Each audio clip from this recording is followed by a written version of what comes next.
欢迎收听有所谓播客，每一集从一个新闻议题提问，寻找更多不同的声音和耳朵。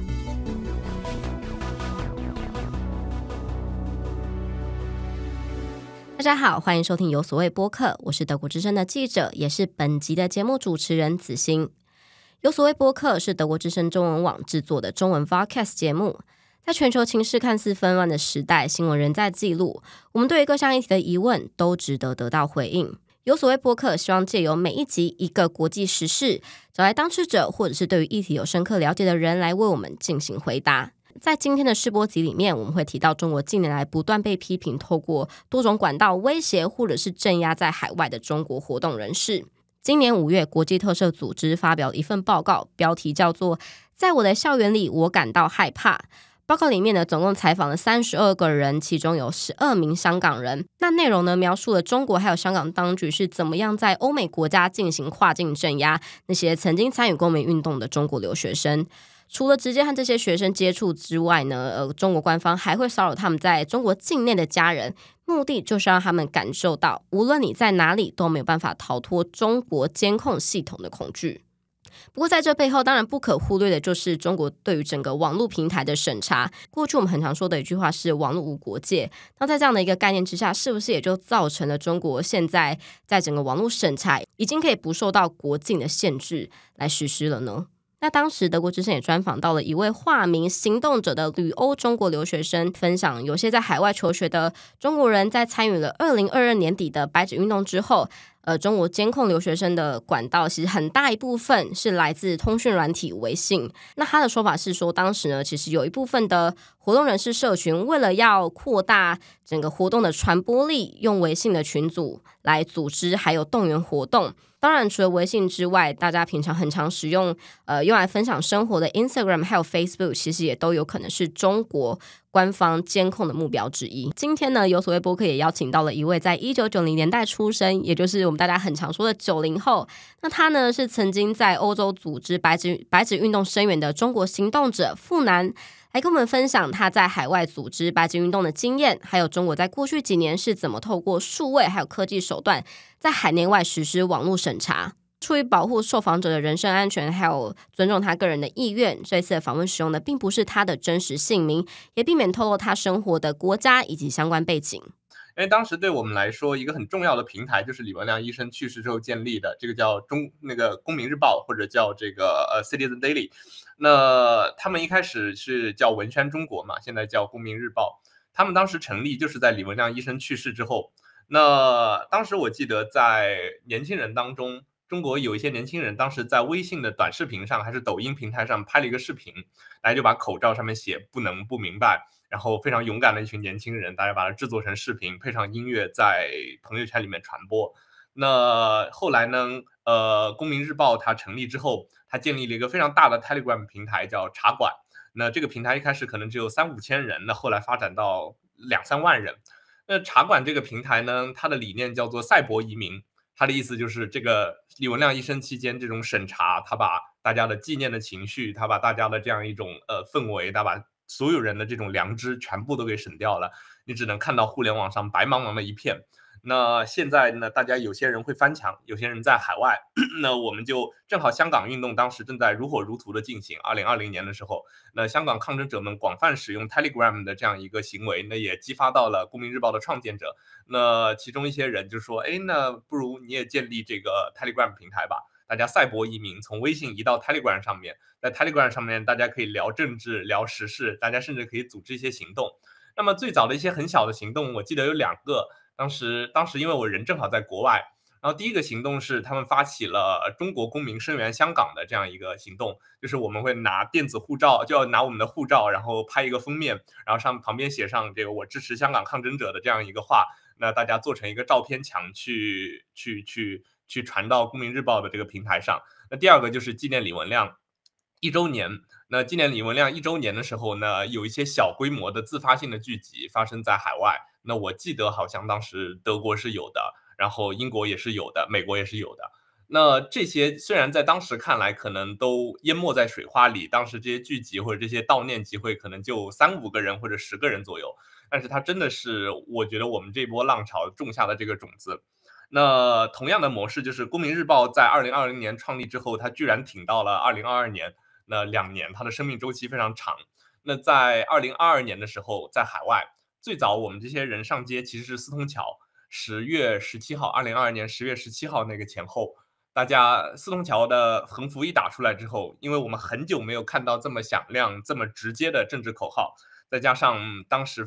大家年轻人在海外都非常的痛苦，大家非常的孤立，大家所有的怒气可能都集中在那一刻爆发。那这个时候呢，我们过去在李文亮时期的经验就用上了，大家会自己组一些 Telegram 的群组，然后大家建立了5个，我记得当时是纪念了5个，先是海报运动，公民日报号召大家说我们把彭丽发的海报贴到世界各个大学去。那一开始只是1-2个人在行动，然后突然发现，哎，怎么一下子就感觉像是变成了一个浪潮。最后根据公民日报的统计，在那1-2个月之内，一共有380多所大学，可能都就海外的海内外，包括中国国内的有380多所大学都贴了海报。那当时就是整个 Instagram 的就是它的这个时间线都被海报淹没了。今天是什么卡尔加里，明天是柏林自由大学，然后后天是这个巴黎的哪个大学，然后大家前所未有的感觉，即使在线上，那我们也没有那么孤独，那我们的行动终于就是走向了一个线下，那我们再也不是那种就是只能在网上就是发表我们的痛苦，在网上去藏住我们的情绪，然后在线下却装作什么都没有。那海报运动很快就变成了线下集会，那公民日报一看，那大家这么多人都在各个地方去贴海报，那不如我们就把不同地区的人组织起来吧。于是当时就有了 My Duty 民主墙，也是 Telegram 群组，他会把世界几个大区的人都给聚集起来，然后说那大家可以在里面讨论一些线下行动。那然后一下子就催生了这个10月27号的伦敦特拉法加广场示威，这个也是我觉得是海外白纸运动这个浪潮当中的第一波大型的线下集会。当时特拉法加广场，伦敦的留学生们，然后大家一起在特拉法加广场举行了一个集会，然后打出了彭丽发的海报。那紧跟着的就是柏林在11月中的时候也举办了一场集会，那这个时候白纸运动都还没有发生，但是大家的情绪都已经完全藏不住了。那柏林的集会也是根据这个 My Duty 这个群组衍生出来的欧洲的行动小组，那大家在里面讨论怎么集会，怎么做事儿，然后后来慢慢的就变成白纸运动爆发了。当时大家其实我们这些人上完街之后，其实都很沮丧，或者说都是也不能叫沮丧，就是很兴奋，但是也会很困惑，就是未来我们该怎么办？运动结束了吗？那风控会长期持续吗？大家都没有任何的想象，但是大家只是想，那我们就把自己的一方空间建设好。结果怕白纸运动在中国爆发了。那我们过去10月份到11月初的所有经验，那我们留下的 Telegram 群组，公民日报留下了这个成熟的组织体系和宣传体系，那包括茶馆这样一个讨论的大群，那立刻就成为了我们发动动员的网络。那白纸运动海外声援的烛光晚会，只需要在几个 MyDuty 的大群上面搭一些地方性的小群、城市的小群，那就立刻像星火一样就蔓延开来。不过，我想一直以来让很多人讨论的部分也是说，在中国国内没有办法自由表达言论是一回事，但是我相信有很多中国留学生一开始的想法应该也是说，哎，我都已经到了国外了，应该可以自由的说出我的想法了吧？但实际上却还是受到了限制。到底中国是怎么样对在海外的中国人进行审查的呢？技术真的是我们面临的一个非常大的挑战。那过去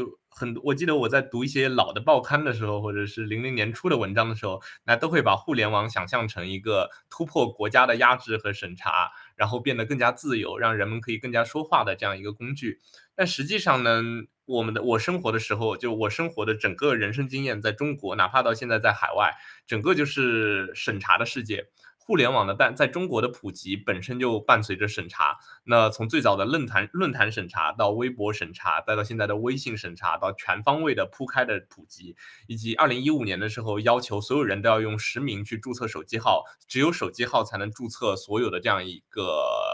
就是 APP 平台等等。那这些东西其实让你在数位集权之下就无处遁形。那他做的很多工作其实是有点像基础性的工作，他不是说今天像打地鼠一样，今天冒出来一个公民行动我就把你打掉，那他的是编织出一套非常缜密的网，把你网在这个网里，你发现你没有办法突破这个网，你最终只能选择无视这张网，并且生活在这个网里面。那我觉得现在也是，那现在一个问题在于，我觉得在海外的部分，愿意去不受审查的做事情的中国人越来越多了。那这个也给他们的镇压活动带来了非常大的挑战和压力。那随之呢，但是中国共产党一向愿意在镇压和维稳这上面进行投入，所以他们就增加了对跨国镇压的这样一个执行力度和工作力度。那